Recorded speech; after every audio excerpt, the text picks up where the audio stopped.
Hello. So this video is more in the line of an apology. I've been giving wrong information.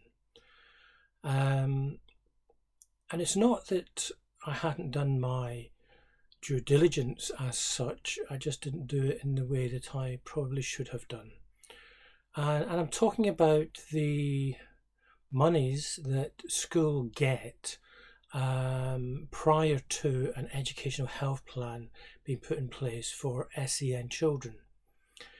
I was telling parents and schools, but basically telling parents that for every child on the SEN register, that school got £6,000, which, if we do my simple maths, because that's what I work with, is simple, is 10 students at a school, £6,000 each.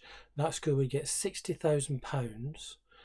That was for the benefit of the children, but it wasn't ring fenced. So they would have to show that the money was going to help these children in some way or another. From a conversation I had with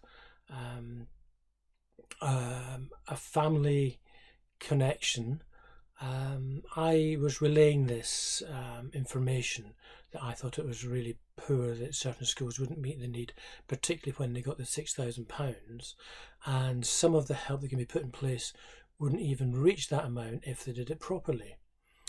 And because of his knowledge and his connection within the education system, he said, "Gordon, that's really not right.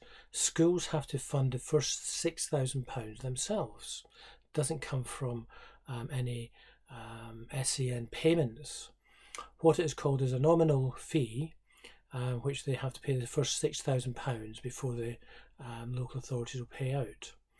There is, however, a formula that the schools will work with to then get monies over and above what they have been allocated, and that depends on a number of different factors.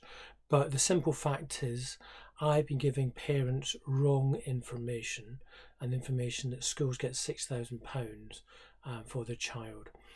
Now this information came to me from me asking a direct question to the local authority and to the top person, a clinical commissioner who oversaw the payments, and I asked outright, can I categorically say to parents that for every child that is on the SEN register, the school receives £6,000? Am I right in my understanding?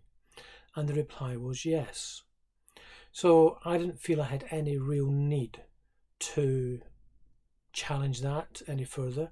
It was a simple, straightforward yes or no question.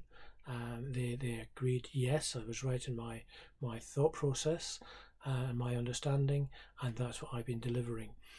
And I was also told that at inception, when EHCPs changed from statements, and I asked the question at that point, and again I was told that would be the situation. So I've been giving advice out to parents based on wrong information to myself, and I'd like to apologise for not having done my job correctly. I am looking into this further so that I can advise correctly, so look out for the videos to talk about how the funding is working.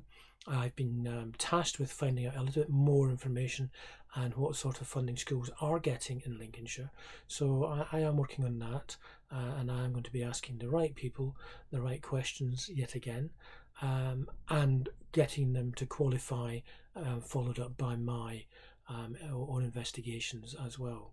So apologies to all parents I have misled, and apologies to schools for giving wrong information to parents, but the fact remains we still need to help and support our children regardless of the £6,000, because it's not their issue.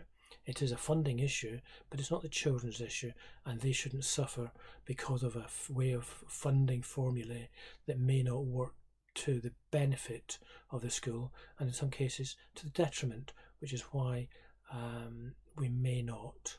I can't say which is why, but it may be a reason why our children aren't automatically linked to need for SEN because of the costs involved for that school. But again, I will follow this up and I will come back to you with my findings. Thank you very much.